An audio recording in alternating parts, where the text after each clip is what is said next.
Hey, salut les crypto lovers, c'est Wiltemer et bienvenue pour l'édition du 12/7/2021 du petit journal du crypto. Alors, comme tu peux le constater, aujourd'hui, le market cap global gagne 1,83%. Nous sommes à 1407 milliards de dollars. Pourtant, le Bitcoin et un grand nombre de crypto-monnaies prennent une belle claque aujourd'hui. Bitcoin, moins 3,29%, Ethereum, moins 5,86%, il perd 10% en 7 jours. On a le Tether qui est en troisième position, on s'en bat le steak. On a le Binance Coin qui perd 3,78% en une journée, toujours en gain sur 7 jours, mais bon voilà. On a Cardano, la petite darongue de mon cœur, qui repasse au 1,30$, elle perd 3,36% et 8,92% en 7 jours. Le petit Ripple de Jean-Pierre Riffard, il perd 2,25%, il perd 7% en 7 jours. Le Dogecoin, eh bien il perd 13% en 7 jours et 5% rien qu'aujourd'hui. USD compte toujours en 8e position. Le petit Polkadot de Magicware, 6,39% rien qu'aujourd'hui. En dessous des $15, c'est les soldes, c'est même plus les soldes, c'est carrément les méga soldes.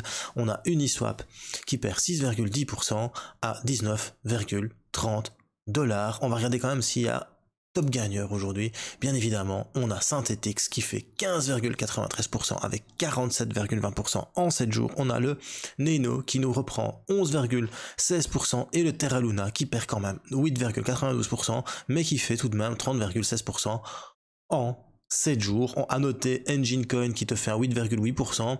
On peut voir que Compound aussi fait 6,97%. Digibyte, Qcoin qui sont dans Clay qui fait 5% et le Qcoin. Sinon, en majorité, nous sommes dans le bain de sang des crypto-monnaies aujourd'hui. Et pourtant, nous avons quand même le market cap global qui augmente. Alors, question du jour, est-ce que le bear market va seulement commencer suite à ce que je vais vous expliquer tout à l'heure dans l'analyse technique du Bitcoin? Alors si tu es nouveau sur la chaîne, n'hésite pas à t'abonner et d'actionner les petites cloches de notification pour ne rater aucun petit journal du crypto. Tu peux bien sûr aussi nous retrouver sur Twitter, culturecrypto, @culturecrypto. Tu trouves les liens en description. Allez, c'est parti, générique.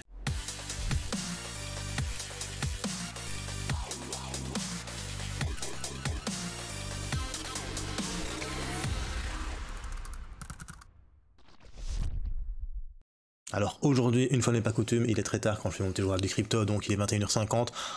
Je vais faire que 3 petites news. La première nouvelle, c'est le nouveau PancakeSwap débarque sur Polygon, donc sur la blockchain de couche 2 Ethereum. Ça s'appelle DinoSwap, ça ne s'invente pas, hein.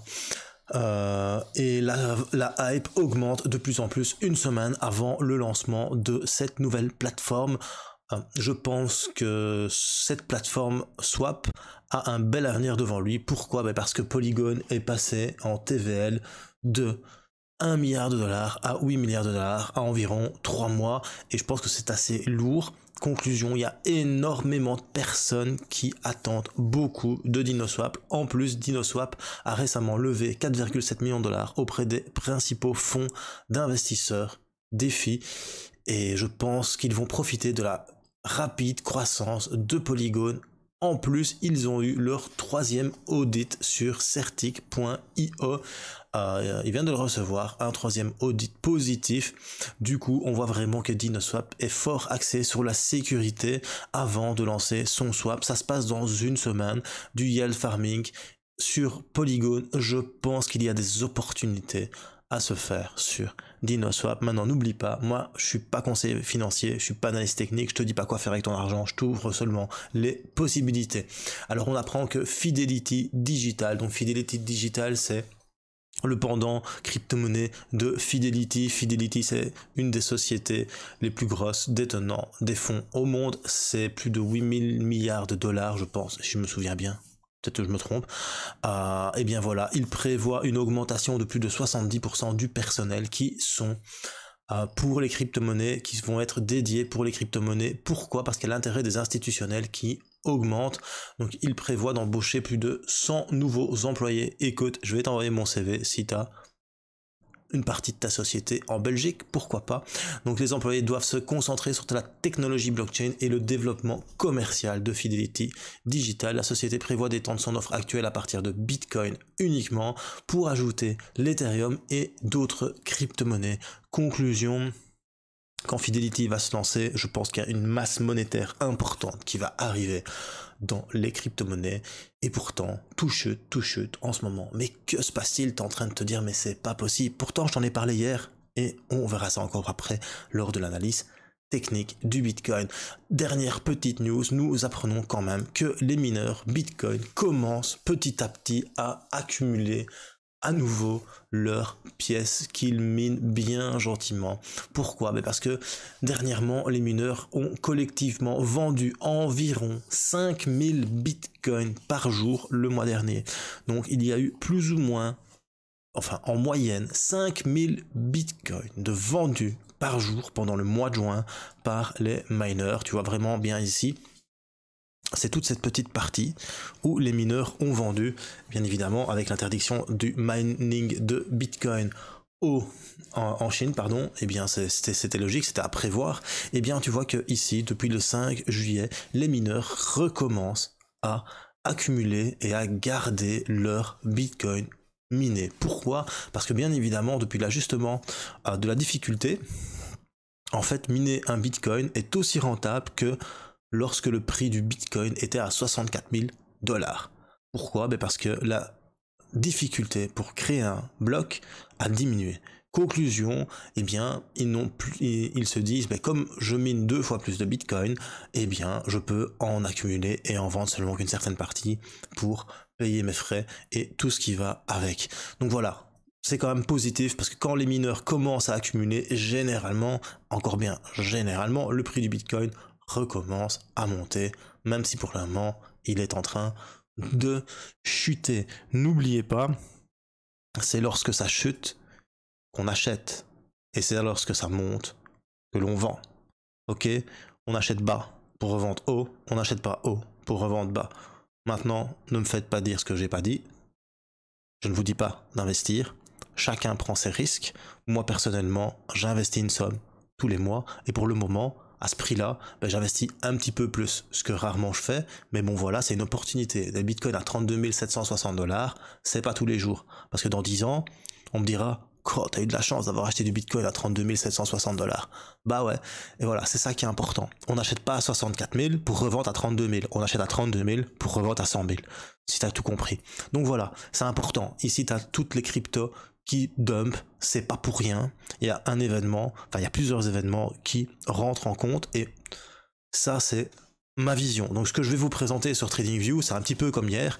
Je vous ai expliqué que pour le moment, nous étions dans un moment, enfin pour le moment on est dans un moment, ouais, malheureusement je le dire 2 fois, très important, un moment charnière. Déjà, on se trouve dans ce triangle H4, et il y a intérêt qu'ici, le support y tienne. Parce que si le support tient pas, tu vois bien que ici aussi, mince, hop, on va prendre le crayon, voilà, on enlève l'aimant, c'est un petit peu casse-bonbon, tu vois bien que ici il a touché, et là on est en train de toucher. Mais vu le volume, ça pue du cul. Je dis ça, je dis rien. En plus, sur le H4, on a eu un petit fake out hier. On a cru que cette bougie ici allait être bien plaisante et qu'après on allait réouvrir et venir chercher la moyenne mobile 200 périodes. Ça ne s'est pas passé parce qu'il y a cette résistance du triangle qui a tenu bon. Et comme la résistance du triangle a tenu bon, les acheteurs, qu'est-ce que ça signifie? Ça signifie que les acheteurs n'avaient pas la force suffisante pour venir cacher cette résistance, même si ici ils avaient réussi. Donc tu vois, on a fait ce qu'on appelle un fake out. Parce que si tu vois ici, à premier point de contact à 41 273 $ et deuxième point de contact à 35 903 $. Hier, j'ai tweeté, il y avait cette grosse bougie et ça sortait le fake out. D'ailleurs, j'avais mis un petit emoji qui rigole, la tête penchée avec les petites larmes. Et effectivement, la résistance, tu vois, elle a tenu bon. Par contre, on a ouvert au-dessus et on a essayé, mais tu vois que ici, le point le plus haut ici, ça correspond à une belle zone de résistance. Ça correspond à plein d'endroits. Hop, on va faire ça comme ça. Regarde. Ça correspond à une grosse zone située entre 34 461 et 34 834. Vraiment, c'est une belle zone. Je vais même te dire que c'est carrément, hop, jusque là qu'on peut faire ça. on va enlever ces aimants. Voilà. Donc ça représente vraiment entre 34 461 et 35 225. Donc la zone de résistance, comme je t'ai déjà montré, ici, là, on va mettre encore ici, là, ici, ici, ici, ça a résisté. Et pour l'instant, on fait des hauts de plus en plus bas, comme je t'ai expliqué hier, et des bas de plus en plus hauts. Donc c'est en train de compresser. Le seul problème, c'est que c'est un triangle presque isocèle. Conclusion, tu as 50% de chance que ça passe en haut et 50% de chance que ça passe en bas. On a essayé de passer en haut, c'est pas passé. Conclusion, je vais pas être méchant, mais si ça passe pas le plafond, ça passera le sol à un moment donné ou à un autre. Surtout qu'en plus, là, on est sur cette zone-ci. Hop, voilà, allez. On se la croit. Regarde, ici on est sur cette zone-ci. Il y a intérêt que ça tienne. Il y a intérêt que les 32 649 $ et les 32 860 $ tiennent. Parce que sinon, on va venir chercher un plus bas qui est à 32 000 $ et puis un plus bas qui est à 30 152 $. Et si les 30 152 $ ne tiennent pas, ça va faire très mal. Donc ça, c'est sur du H4. Donc je t'ai fait plus une analyse intraday. Par contre, ce que je vais te faire maintenant, c'est plus l'analyse daily. Et pour ça, on va passer sur Binance. Parce que sur Binance, c'est là qu'il y a le plus de volume. Donc, il se passe ce qui est en train de... Ça fait un petit temps que je t'en parle. On y est. Le fameux dead cross entre la moyenne mobile 100 périodes en orange et la moyenne mobile 200 périodes, tu le vois ici, en bleu. Il y en a qui vont dire que ça change rien, que ça ne fait rien. Moi, personnellement, pour moi, c'est un gros indicateur. Pour moi, ça signifie que là, il y a quelque chose d'important qui se produit. Peut-être qu'il va y avoir les bulls qui vont se réveiller et que ça va repartir à la hausse. J'en doute. Ou peut-être ça va dumper sévère et on va venir chercher ici les 29 000 $. Hop, on regarde un petit peu. Si c'est pas magique, on prend l'aimant, on se met à ce plus bas là. On est venu le toucher. Tu vois, chaque jour, je peux faire une analyse technique différente. Ça qui est magique. Une fois, ça a pris vraiment. Pour le fion, lui. Ici. Une deuxième fois. Là. Et une troisième fois. Là. Alors, si on vient chercher une quatrième fois, ici, vaut mieux que ça tienne. Parce que si ça tient pas, il n'y a pas photo. On va venir chercher le plus bas précédent qui se trouve. Celui-là, à 28 000 $, ouais, peut-être. Mais ça a plus rangé ici. Et je pense qu'on va venir chercher les 21 957 $. Et tu me fais, ouh, carrément, ouais, carrément. Ou alors, on peut venir chercher quand même ici, avant les 25 485 $. De toute façon, moi, j'attends ici. Par contre, je suis sur Binance, donc forcément, j'ai pas 2017. Mais j'attends ici le dernier plus haut, 20 000 $ de 2017. Et c'est très plausible parce que quand tu vois ce qu'est en train de faire le Bitcoin, il fait des hauts de plus en plus bas et des bas qui sont en train de s'aligner. Donc, quand tu as des bas qui s'alignent avec des hauts plus bas, ça fait quoi? Et ça fait ça. Hop. C'est pas compliqué. Hein. Ça fait un triangle. Tu vois? Tout simplement. Ça fait un triangle. Hop. Voilà. Tu vois bien que à partir d'ici, là, ça touche. Là, ça touche aujourd'hui. Et ici, 1, 2 touchettes. Donc, pourquoi se frotte la tête? Et ça fait un triangle comme ça. Et ce triangle comme ça, on appelle ça un triangle descendant. Donc, comme j'aime bien montrer avant de parler. Voilà. Un triangle descendant qui part qui vient du bas. Il fait tac tac tac tac tac tac et après il break out et il fait une trend continuation. Donc il continue de descendre. Tout simplement. Ça, c'est quand il vient vers le bas. Ça s'appelle un triangle descendant. t'as la résistance qui descend et t'as le support qui est parallèle. Et tu peux faire ce que tu veux, statistiquement, c'est ce qui arrive le plus souvent. C'est comme ça. Et là, on est en train de faire quoi? Un triangle descendant. Voilà. C'est pas compliqué. Maintenant, on peut même le faire différemment, ton triangle descendant. On peut le faire beaucoup plus long. Voilà. Jusqu'ici.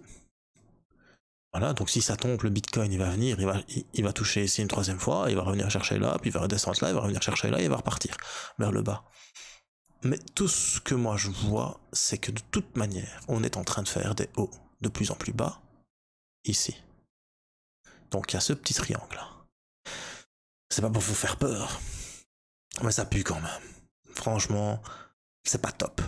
Surtout que sur ton RSI, comme je t'ai montré hier, t'as beau dire ce que tu veux, on n'arrive pas non plus à faire des hauts plus en plus hauts. On perd de la force relative. On perd et on perd. Les Bulls n'arrivent pas à gagner. Maintenant, tout ce que j'espère, c'est qu'ils arrivent à maintenir leur force sur les 28 000 $. Parce que sinon, ça va dumper sévère. Et c'est là que vraiment le vrai bear market va commencer. Pourquoi? Parce que lorsque tu as un dead cross comme ça, on vient sur 2017, on l'a eu ici, là, là.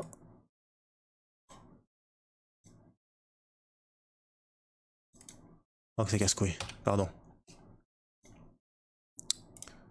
Voilà, on a eu là.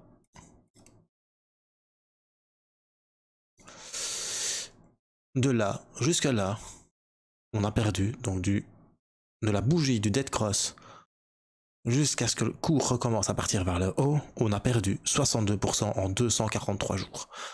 Conclusion. La plupart de tes altcoins, ils vont morfler et pas qu'un peu. Parce que quand le Bitcoin va encore perdre 62%, je te l'ai expliqué hier de toute manière,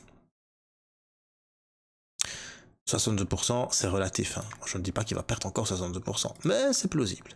S'il perd 60%, tu auras un Bitcoin possible, et ça c'est fou, ici, à 12 500 $. Alors avec un Bitcoin à 12 500 $, la plupart de tes altcoins, ils vont ramasser, et pas qu'un peu. Conclusion, va au supermarché. Pendant le Covid, t'as acheté du PQ. Pendant le bear market, va chercher des Kleenex. Parce que je te promets, tu vas pleurer. Et si tu veux un conseil, désinstalle ton application Blockfolio et arrête de la regarder. Parce que sinon, tu vas avoir un problème dans ton couple. Ta femme, elle va te défoncer. Rien qu'à voir ta tête de chien qui chie. Parce que ça va te faire mal au cul. Voilà. C'était Wiltemer pour le petit journal du crypto. Ce que je viens de vous expliquer, ce n'est uniquement que mon point de vue. Pour moi, le bear market, il va peut-être seulement commencer. Il y a une petite chance, infime, il y en a une, que ça reparte à la hausse. Mais franchement, moi tout me dit que ça va chuter, et ça doit chuter. En fait, le trading et l'analyse technique, c'est ramer dans le même sens que le courant. Si tu vas à contre-courant, dans un canyon, pour faire du rafting, ben, t'y arriveras jamais, tu vas te faire remporter par le courant. Par contre, si tu surfes sur la vague, dans le canyon, et que tu vas en même temps que le courant, et que tous les autres traders qui font la même analyse technique que toi, tu ne peux que trader qu'avec la masse, qu'avec la majorité. Si tu trades à contre-courant, il y a des potentiels de gains énormes, mais généralement tu te prends une grosse claque dans ta gueule. Par contre, si tu trades avec le courant, et tu suis tout le monde, et dans le trading, c'est la masse qui fait le volume, et c'est le volume qui fait tendre le prix vers le haut ou vers le bas. Conclusion, c'est ce que pense la majorité des traders utilisant l'analyse technique qui fait que le cours descend ou monte. Rien d'autre. Et qu'est-ce qu'utilisent les traders? Des moyennes mobiles, des supports, des résistances et quelques indicateurs. Point barre. Des vrais traders, ils se cassent pas la tête autrement. Conclusion, sortez couverts, n'oubliez pas votre préservatif. Tu vas certainement pleurer, mais bon, c'est comme ça. C'est les soldes. N'oubliez pas, derrière ceci se cache le pump de demain. Donc, si ça crache maintenant, frotte-toi les mains, sois content. Économise un peu d'argent, investis, et quand ça pumpera, tu seras content que ça a craché avant. Voilà. C'était Will Tamer pour le petit journal du crypto. Si t'as bien aimé, un petit pouce bleu. Si t'as pas aimé, un petit pouce rouge. Et surtout, bro, n'oublie pas. Choose life, choose freedom. Et choose Kleenex parce que tu vas pleurer. Peace.